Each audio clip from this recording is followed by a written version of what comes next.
Think again, when you imagine prehistoric hunters. What do you see? A brute lunging a spear into a mammoth? The truth was very different. Archaeological evidence shows they rarely fought head-on. Instead, they turned nature itself into a weapon, driving hundreds of animals toward cliffs, building traps, and laying psychological funnels that forced herds to stampede to their own deaths. This wasn't hunting, it was engineering. It was organized warfare. It was intellect defeating muscle. When you picture an ancient hunter, the first image that comes to mind is probably some hulking brute, gripping a wooden spear, recklessly charging at beasts many times his size. A life of desperation, living one meal away from starvation. But that picture, in truth, is nothing more than an illusion. The reality is far more complex and far more captivating. Behind the savage appearance lay a treasury of invention, unexpected tactics, and a cunning mind sharp enough to make our ancestors the dominant predators on this planet. Imagine this scene: a woolly mammoth weighing 10 tons thunders across the icy steppe. Instead of a ragged band of people throwing spears in despair, picture a hidden kill zone, rows of sharpened stakes driven into the ground, waiting for the animal to charge. The mammoth's sheer bulk becomes its own undoing. This was not a battle of brute strength, but of strategy. This was how ancient hunters rewrote the rules of survival, turning the land itself and the psychology of their prey into weapons. For decades, we underestimated the Neanderthals, our closest relatives. They were branded as clumsy, brutish, little more than apes with sticks. But growing evidence tells a different story. They weren't just strong, they were capable of group coordination. They read landscapes, and they devised plans so sophisticated they still astonish us today. The story of our ancestors' survival isn't one of muscle alone. It's a story of ingenuity, creativity, and courage. And today, we're going to unveil 3 forgotten strategies, almost never mentioned in textbooks, that elevated humans to the top of the food chain. The first of these isn't some elaborate trap or grand cooperative scheme. It came from a deceptively simple tool, a lever that turned frail bodies into long-range killers. It wasn't the spear itself, but the thing that launched it, the Atlatl. At first glance, the Atlatl is just a carved stick with a hook at the end. Nothing remarkable, yet it was a breakthrough in human thought. When Spanish conquistadors first set foot in the Americas, they were horrified to see Aztec warriors wielding this strange device, hurling darts with such force that they pierced steel armor. What they didn't know was that this was no new invention. It was the legacy of an idea tens of thousands of years old, an ancient technology their own ancestors in Europe had once mastered and forgotten. The Atlatl works like an extension of the human arm. With each throw, the lever multiplies speed and distance, transforming the hunter into something far deadlier. But the real secret lay in the dart itself. It wasn't a rigid stick. It was flexible. As it whipped forward, the shaft bent, storing enormous potential energy. Released, that energy snapped back like a coiled spring, launching the dart at speeds of up to 80 kilometers an hour. More than enough to pierce the thick hides of Ice Age beasts. This wasn't just about throwing farther. It was a paradigm shift. With the Atlatl, hunters no longer needed to risk everything in close combat. They could strike from safety, remain hidden, and bring down animals much larger and more dangerous than themselves. Hunting was no longer the exclusive domain of the strongest. With an Atlatl, women, adolescents, even those without great physical strength could become deadly hunters, if they had the skill. It leveled the field, making hunting a contest of intelligence, precision, and training, rather than brute force. The Atlatl is proof that our ancestors knew how to use intellect to overcome physical weakness. It was pure technology, physics turned into survival. And from this small, ingenious tool, humanity laid the first stones on the road to becoming masters of weapons. With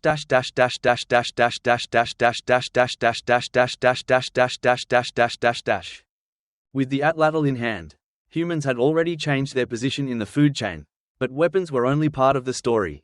What truly set our ancestors apart wasn't just the tools they held, but the strategies they devised. They didn't only know how to kill a single animal, they learned how to manipulate entire herds. And when you could command the movements of a herd, you were no longer just a hunter. You were reshaping nature itself. Picture a valley in what is now Colorado. Thousands of years ago, along the ridges lie low stone walls, stretching for miles. At first glance, they seem useless, too low to stop an animal, too fragile to matter. But ancient hunters understood something we've only recently rediscovered. Animals aren't driven by force alone, but by instinct. A line of stones in the right place could steer a herd of bighorn sheep like a funnel, guiding them down a path chosen not by chance, but by human design. And where did these paths lead? Not to safety. They narrowed into ravines, ended at steep cliffs, or funneled into corrals built by human hands. At the terminus, hunters lay in wait inside concealed stone blinds. As the herd thundered forward, shouts and pounding stones erupted from hiding places, transforming the landscape into a wall of sound. Terrified, the animals stampeded straight into the trap, plunging over the cliff or bottling up in the kill zone, where dozens, sometimes hundreds, fell in a single moment.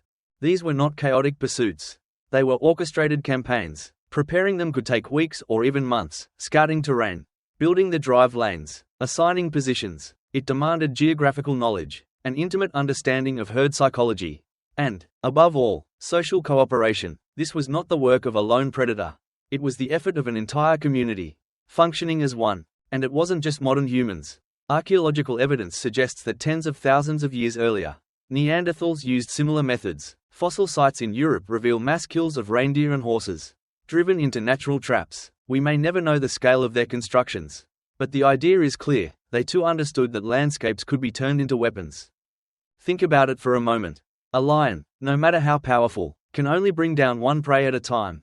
But a band of hunters, through cunning, could destroy an entire herd in a single afternoon. They weren't doubling or tripling their strength, they were amplifying it 100-fold.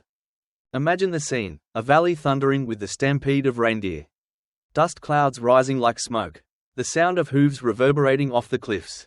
From narrow ledges, humans emerge, shouting, waving spears, turning panic into chaos. The herd surges toward the cliff's edge. And then, the silence after impact. As bodies pile at the bottom. For the community above, this meant food, hide, bone, and marrow enough to endure a brutal winter.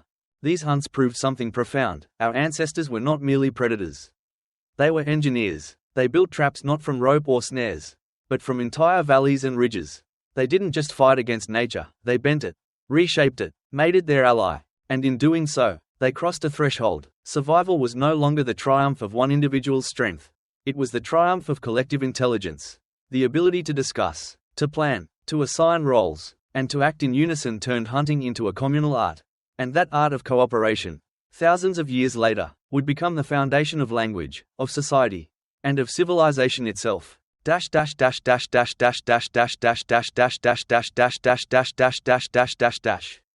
When we think of prehistoric hunting, we imagine massive, slow-moving herbivores, mammoths, bison, reindeer, but our ancestors were far bolder. They targeted creatures that were not only large, but intelligent, aggressive, and capable of fighting back as a group.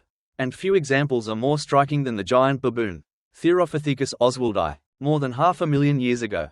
At Olegesale in southern Kenya, Homo erectus, early human ancestors, left their mark on the land. Archaeology there reveals something startling. They didn't just kill gentle grazers. They hunted Erectus oswaldi, an extinct primate of terrifying proportions. Imagine a baboon the size of a modern female gorilla. Adult males could weigh over 100 kilograms, armed with long, dagger-like canines, powerful jaws, and the instinct to fight as a troop. These were not solitary animals. They lived in large, defensive groups, ready to defend one another to the death. The very idea of early humans, armed with only primitive weapons, taking on such creatures is staggering. And yet, archaeologists at Olegesale uncovered the butchered remains of at least 63 Erectus oswaldi. Their bones were cracked open to extract marrow. This was no one-time ambush. It was a repeated, successful strategy, which leaves one burning question: how did they do it? To find answers, scientists studied modern hunter-gatherer practices. One theory suggests Homo erectus isolated smaller groups from the main troop. From a distance, they pelted them with rocks and darts, wounding and exhausting them. Once panic and weakness set in, the hunters closed in with clubs and spears for the kill. It was a dangerous gamble. One misstep could provoke a counterattack from an enraged troop, primates nearly as strong as humans, armed with teeth designed to tear flesh. Yet somehow, our ancestors turned danger into opportunity. They chose their moment, struck from range to minimize risk, and fought together to bring down prey that should have been untouchable. But why take such risks? Why go after a quarry so dangerous, when easier prey was abundant? Some researchers argue it wasn't just about food. It may have been ritual, a trial by fire for young hunters, a chance to prove themselves and earn status. Killing a giant baboon wasn't just sustenance, it was prestige, honor, perhaps even leadership. If true, then the hunt for Erectus oswaldi was more than survival. It was a psychological crucible, a stage where early humans declared their dominance. They weren't just resisting nature, they were challenging the most dangerous rivals they could find, and winning. Picture the scene: twilight over the Oligocele Valley. The giant baboons roar and bare their fangs on the hillside.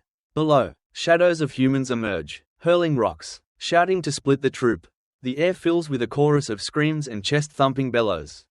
Suddenly, a smaller group breaks away. Isolated, the hunters rush in, clubs smashing, spears stabbing, dust rises, blood spatters, cries echo, and then, silence. The ground is littered with broken bones. Proof that the two-legged hunters had triumphed. The hunt for the giant baboon shatters the old myth of timid, scavenging ancestors. It reveals something bolder, a species of daring hunters, willing to confront foes as clever and dangerous as themselves. In those brutal clashes, they won more than meat. They forged intelligence, honed skill, and tempered courage, the very traits that would one day define modern humanity.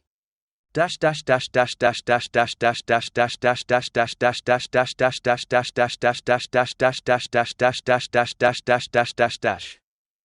back at these three tactics, the Atlatl, the drive hunt, and the audacious pursuit of the giant baboon, we begin to see a very different picture of our ancestors. They weren't just desperate survivors, scraping by in a hostile world. They were architects of survival, the first strategists, masters at turning intellect into a weapon. The Atlatl showed that humans could use physics to extend the limits of the body.